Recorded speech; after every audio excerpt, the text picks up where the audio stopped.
Good morning, good afternoon, good evening, everyone. The next Wasteless World Talks are here with Bill, Kevin, and myself to write the future on a back of language. And today we have a very special term.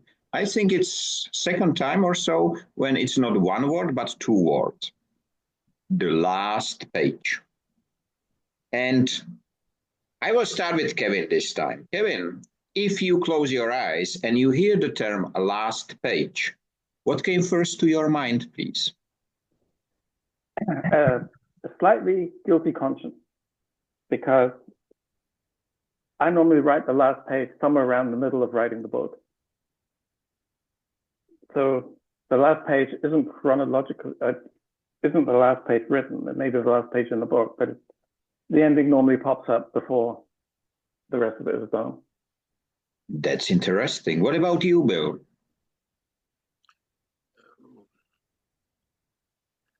I think of death.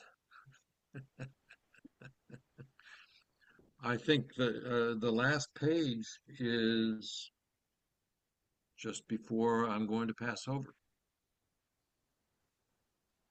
Generally, you answered very similar as my colleague here. The first feeling was negative, sad. But then when we had death is not negative. Time out. Okay. Death is not negative. Okay. So for her, it was negative, let's say. But I do understand what you mean, and we will come to that. The noon discussion was quite interesting because, for example, there was one of the speakers says, every page is the last page before you start the next one. And so on. So it was very interesting. So a lot of interesting things. But at the same time, I have to say that Bill prepared the last page because of my request after the last session. He prepared two-pager called Last Page, and we will touch on it because it's very important. I start already with sharing it. It will be a very important document for Industry 5.0. And just before we continue, I will show to everyone a small magic trick which I showed you before. Everybody probably see what is that. It's a thread on a whatever it's called. So this is what you have at home probably, but you don't have this one. And because this is waste, just to tell you, that's waste in a factory. So again, it's a thread, it's a special one. But if you compare the size, you see there is a lot of, and one of the reasons why it's wasted, because the last page was missing in the manual, how to use that. So this was important to say. And right now we can continue. So you said, Kevin, that the end of a book came somewhere in the middle or even at the beginning, of the story, which means you write really the last page somewhere in the middle of the project? Yeah. It's it just pops up, and then it's better to write it down than try to remember it 2 or 3 months later. So writing a book is not a linear process. Things hop and change and chop around. You do the same, Bill? Oh, yes. Writing a book is you have inspiration. It takes you off in this direction. It takes you off in that direction. And at some point, your mind puts it together, and you can see the end. And when you see that end, and it's expressed right, you got to grab that. You got to grab it, right? Because it's going to go away. The last page is written long before we actually get to that last page. It's interesting. This is right now. I do understand why I don't write books. I write chapters, but I don't have this final image in front of my eyes. But all the time I put it all on one page, one page is small book. There is start, there is the end, and so on. But even the books which I wrote, the poetry, I wrote it over years. And there was just one poem after the another, but never was this concept of all. So that's the difference. Right now, I do understand. Okay, that's interesting. But is there more than just a book associated with the last page?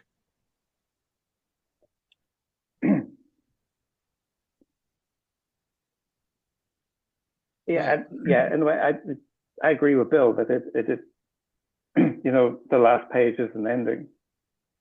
It's you know, and then there is no more in that particular book. There's no more chapters. Then whatever comes next is a new book.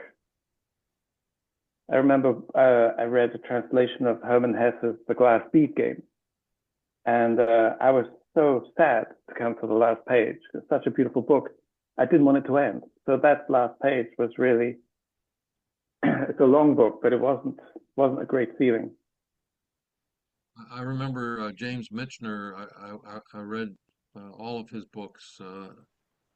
Well, back in the day, um, and they're all fat books.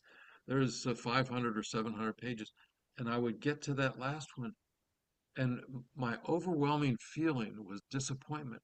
No, oh, Uh, do you remember better the first page or the last page of a book?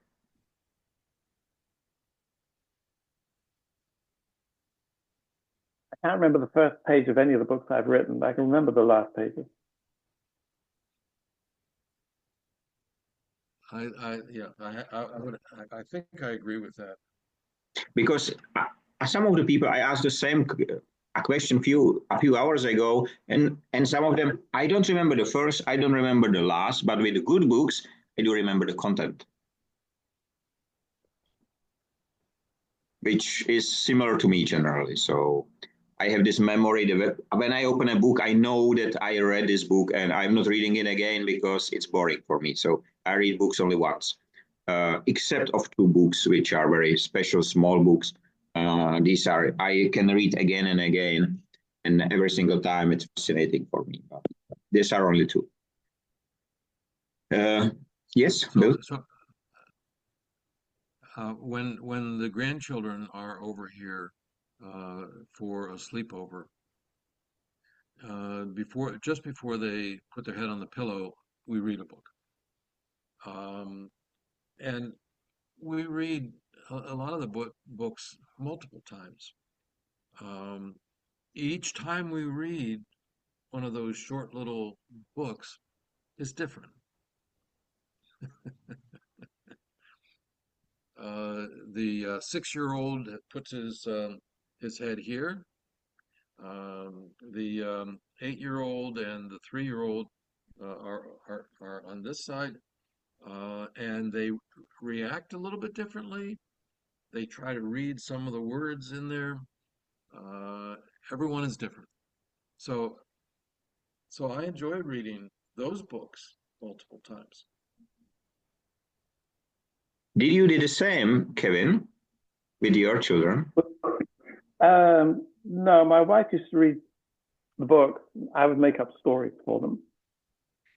So it was all impromptu. I did exactly the same. It was every single night was a story, and it began with the same words in Once Czech. upon a time. We have it was very similar, but we have a special one. And the interesting part was that when my daughter heard the words, she began to be asleep, even without telling. But it was not only her, it was even me and my wife. So when the daughter was bigger, it was enough to start to say these terms, and we fall asleep. Not she, but we fall asleep. It was very interesting how you can grow up somehow, I will not call it addiction, but something which evoke exactly the same, so sleeping pattern, I will call it.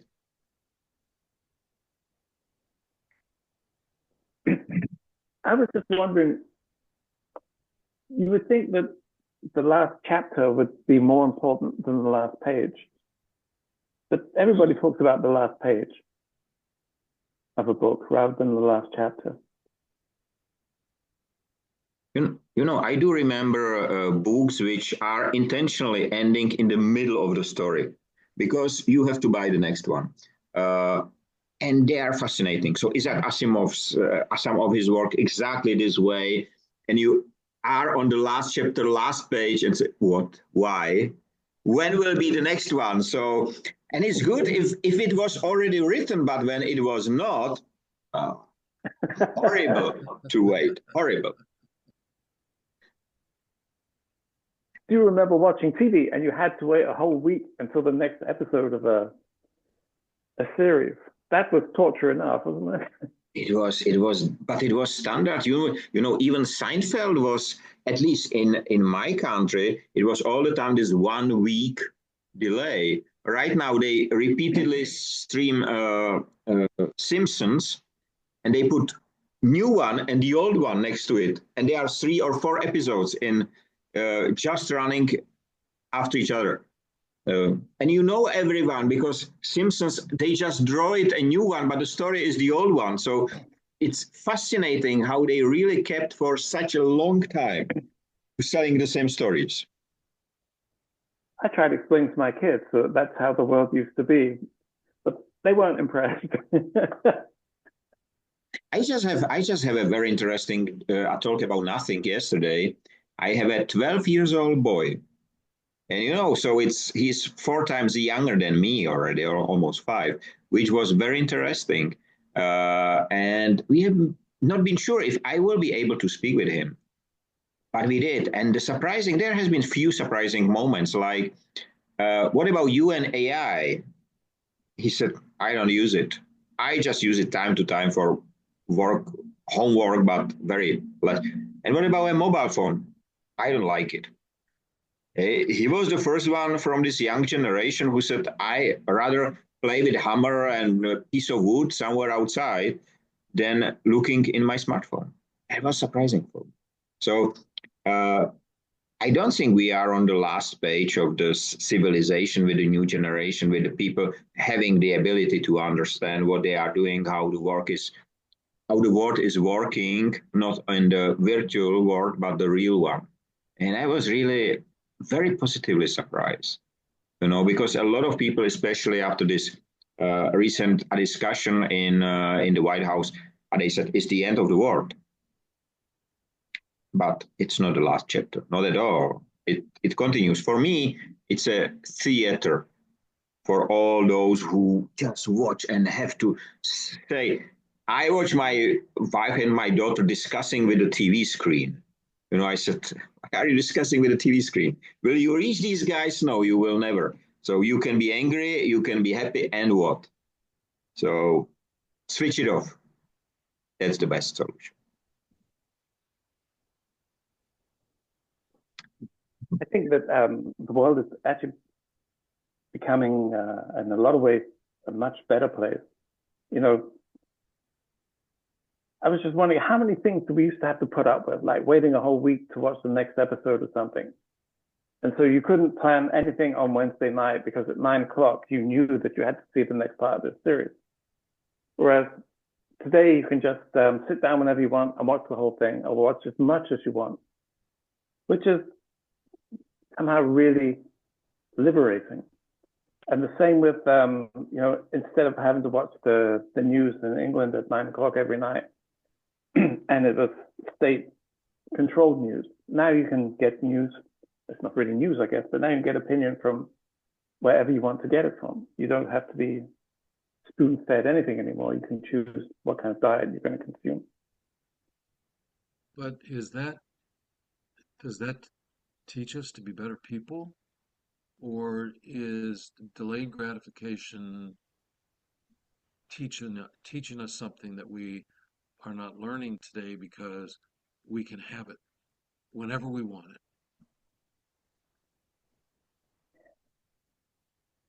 It's both, I think. It's definitely. Well, that's a good answer. I'm gonna have to use that. It's both. I do remember people when they started to sell the television which can record and pre-record, so you can generally watch in the middle of a movie. You can watch it from the very beginning. And many people say when they bought this TV, they said, I do it to have more time, to be more flexible. But what I see at home, at least, they are recording a lot of stuff and they are not flexible at all because they try to consume even more than before just because it is recorded. So it's the very opposite result which than the one which was sold. It's quite interesting. I think we have to be editors. We all have to behave like an editor these days. You need to. There's no access just to news. There's so much access to news, but you have to decide for yourself, where am I going to get it? What am I accepting? What am I rejecting? What do I believe in? What don't I believe in? And like Bill said, what is just making me feel good because it's part of the same tribe as me. And I think that's a real challenge. In the old days, we were just spoon fed, but today we have to use our brains a lot more and filter out the rubbish, because of course there's more rubbish as well. So maybe we have to use our brains more, or maybe we default into the pigeonholes. So we're getting much more input. Oh, an order of magnitude more, a couple of orders of magnitude more input. But what we do with that input, oftentimes we just put it into pigeonholes by our biases, by our what the tribe tells us to. Okay, that's wrong. Oh, that's a lie, and you put it over there, and right, because there's just too much. And sometimes I envy the farmers, right? I sit on my tractor and I go down and then I turn around and then I go back down there and right, and I look at the sky and I say, what's the weather going to be tomorrow? Well, I see, right? It's much more simple. And that statement just shows my bias because I'm sure that farmers spend a lot more time with data and everything else.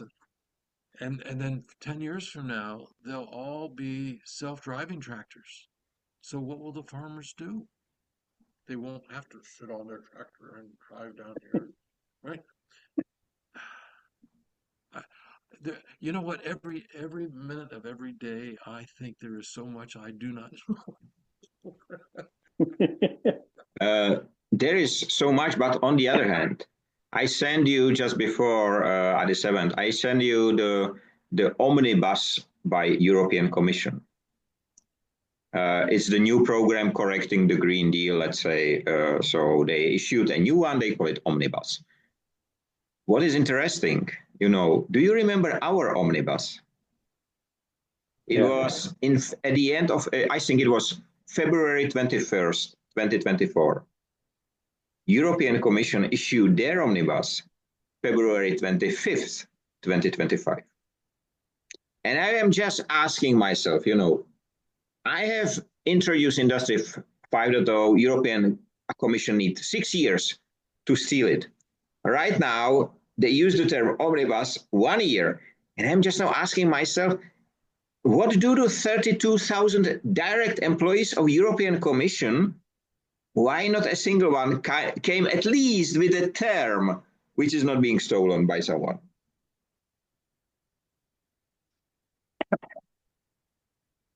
I have absolutely nothing good to say about the European Commission. I think that, I know we discussed this a couple of weeks ago, but democracy, demokratis, it's Greek, meaning the power of the people. And the European Commission doesn't really apply itself to any of those kind of principles at all. It is the lousiest organization in Europe.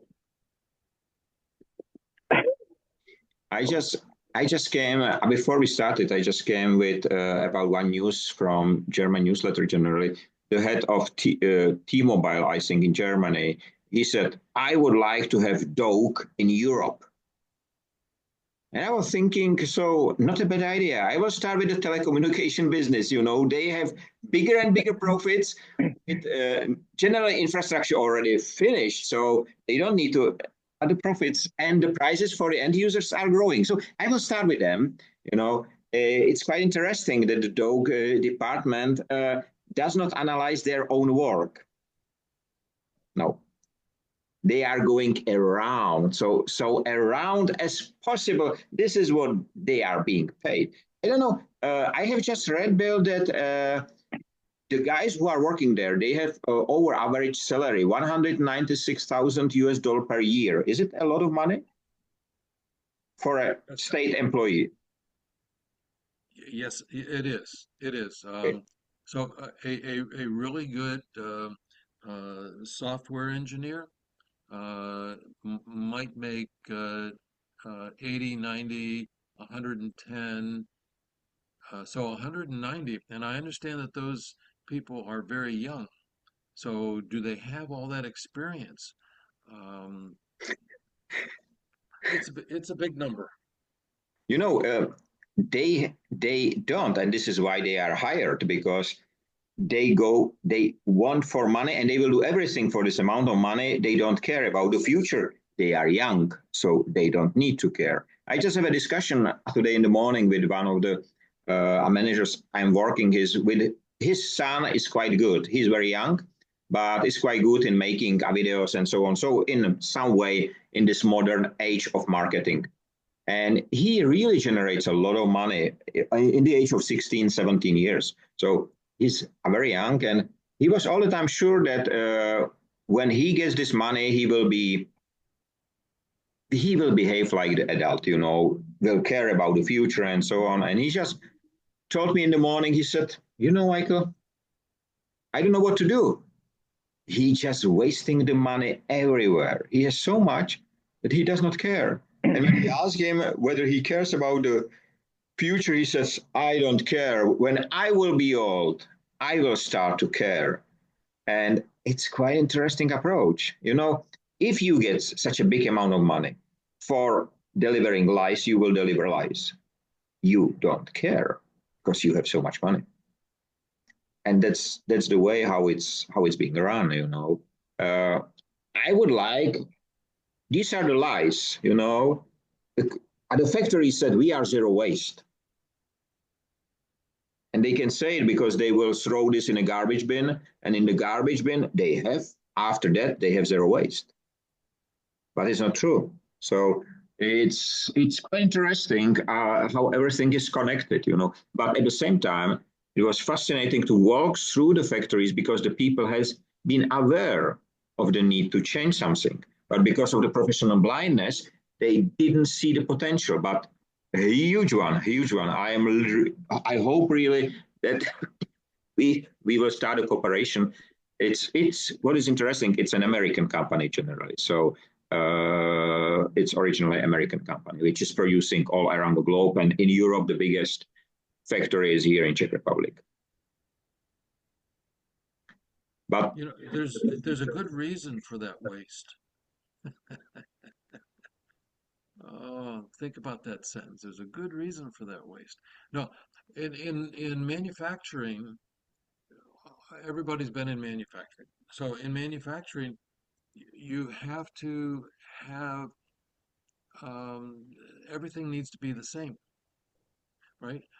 The you cannot have one widget be long and one widget be short. No, they all have to be exactly the same size, exactly as the design document says. Um, and so you have these documents that everybody has to follow so that every end unit is the same. So what that does, I remember walking down the line. There was this coating factory that I worked at for a while, and it was 100 meters as long as a football field. And I stood there on one of the stations and said, so what happens when if it's not solid enough, or if it's the color's not just right? And he said, well, I just move this lever a little bit. I said, does the process sheet say that you're allowed to move this lever a little bit? No, it doesn't. He said, but otherwise I'm going to throw it away at the end of the line. So why don't you go back and change the document so that it says, if it is this, then you move the lever a little bit, right? So the people on the line, they know, right? But the documents, which are ISO or for whatever reason, don't allow for the human to adjust something. And that's why there's waste, right? So the other thing is the documents say stupid things. Like the documents say, when that spool of thread that you held up there gets to be that size, throw it away. Otherwise, you're going to have to stop the whole line in order to replace this one spool. So everything needs to be that size, right? So throw it away. So what the design documents don't say is what should be on the last page. What do I do with that spool of thread that's now this big and the design documents tell me to throw it away? What do I do with it? What do I do with it?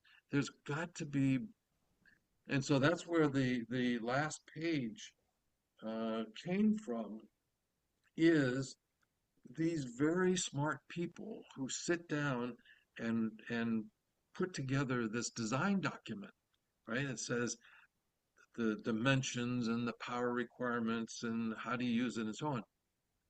And they get to the last page, and all you see is the copyright or contact us information or something. But what that last page needs to say is, what do I do with that spool of thread that the process sheets say to throw in the garbage bin? What can I do with that?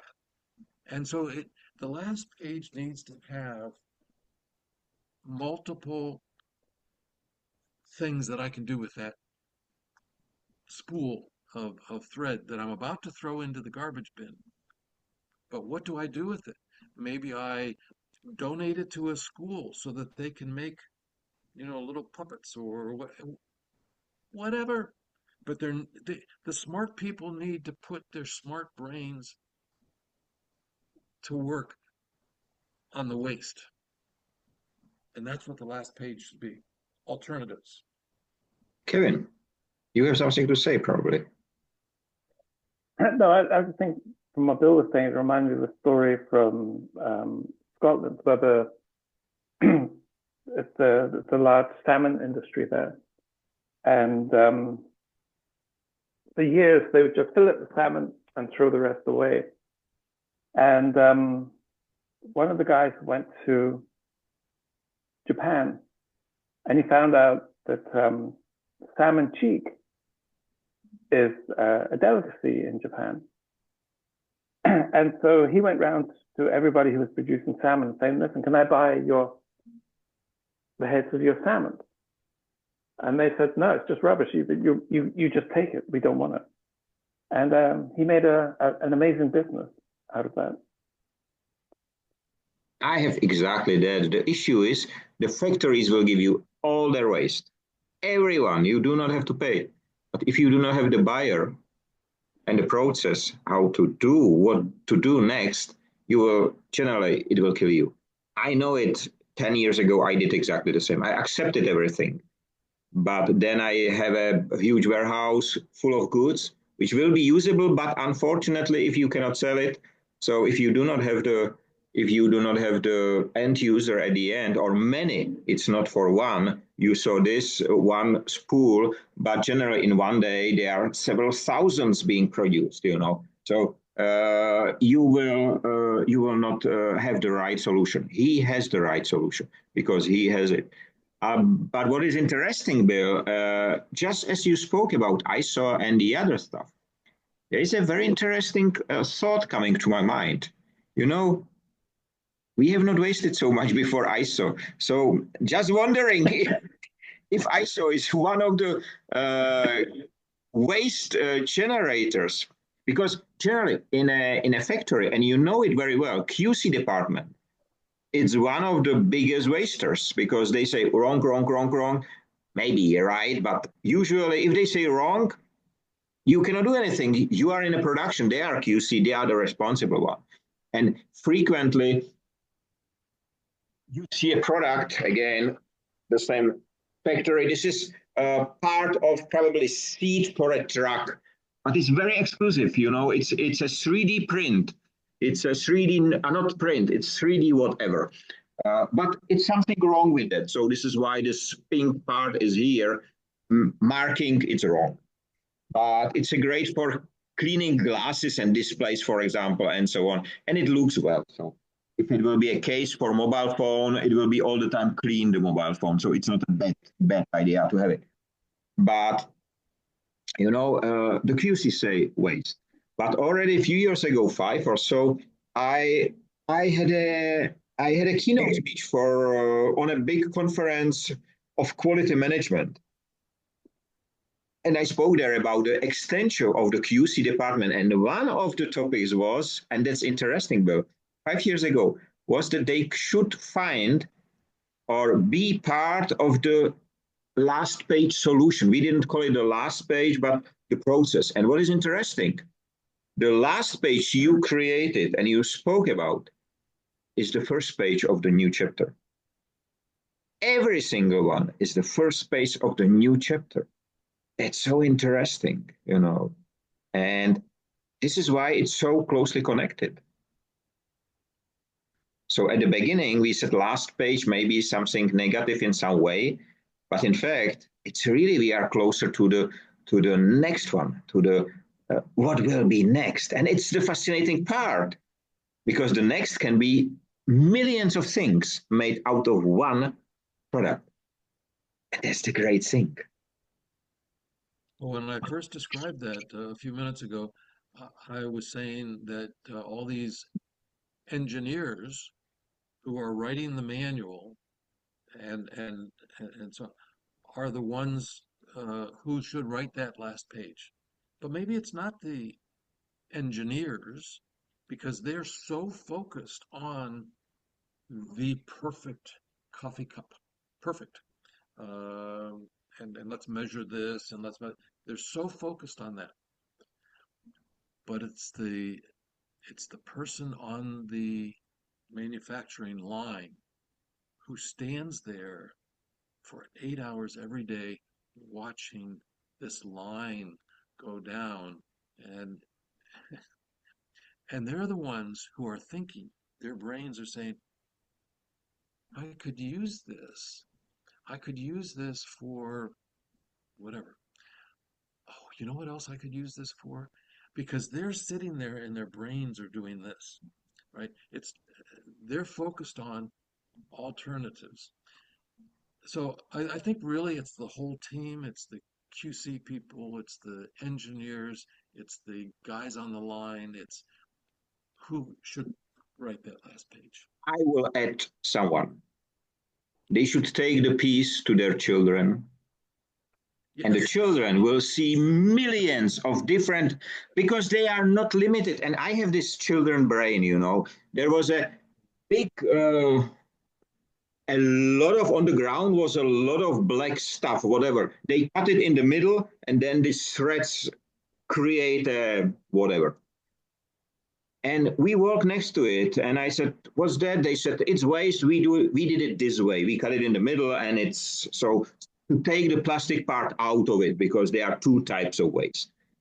And I look at it, and you know these sitting bags looks like bag filled with soft material inside, and you sit on it and you fall up to the ground. I think they are called. I don't know, Lazy Boys. I think Lazy Boys is the name.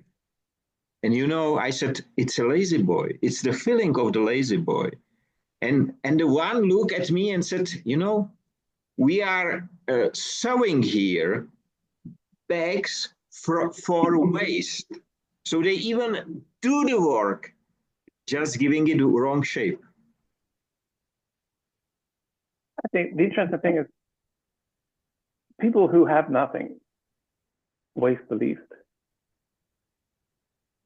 if you gave that, if you gave those bobbin things, the plastic things, to maybe poor farmers in the Andes in South America, I'm sure they could find a really good use for those.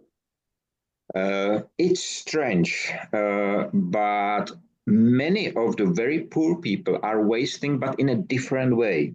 You know, they are wasting in a very special way. So, for example, I have here few years ago there was a really tough winter. Many people, or some people really frozen outside and so on, especially the homeless one. And I have here from one project about 300 this old heat insulated clothing. It's not this hollow whatever, but it's the old technology, okay, because it was 60 years old, but never worn. And I went to the organization who helped to the homeless people, offered them to them, and they said they will not wear it. I say, why? Because it's not brand. They do not want to look cheap. They do not want to look poor. And then I discovered that there are people who, for example, you go to their bathroom and it's filled with bottles. But if you look in the bottle, there is just few drops. But they feel great that they have more bottles, you know, so many bottles. They don't feel poor. So it's quite interesting. You are in many ways correct. Unfortunately, the poor countries like Bangladesh, India, Pakistan, and so on, who produce a lot of, they don't know what to do with the waste. They waste it, they burn it, they do it, a lot of things, because they have not this thinking, because they would like to survive. And to survive, when it's cold, I burn it because it will bring me heat. But I will not think about it. So it's really a mix of people, which Abel explained well. Greatest mix of ages, old and young at the same table. You know, people who has no idea what it is, they are the best. Because if you have an idea, you will all the time see the original product in it. You have to break this image of this original that is threat. No, for me, let's do it something very different out of it. I don't care whether it's possible or not. It must be tested. When it's tested, it can be successful or it fail. We have the 6R methodology. I developed for that. But you know, as every time I said, we can influence a lot of things, but not Zoom time. We have 1.5 minutes left. I hope you will be for the rest available after, as usually. But for now, let me wish you have a nice time, free of waste and wasting in all its form. Stay safe, be free, be human, and write many last pages, which will be the beginning of the new ones, of the new books, of the new movies, of the new ideas, of new lives, because these are the last pages everybody will love and look for, because it will bring happiness to life and meaningfulness. And that's so important. And Bill, thank you for writing it. I will send it to Kevin because we will use it. Today I sent it to Bangladesh already, and India and Vietnam. They asked me for, and I will use it on the conference in Singapore as well. So it's a really great material. It's my honor to be the one who will spread it around the globe. See you next week. Bye-bye. Bye-bye.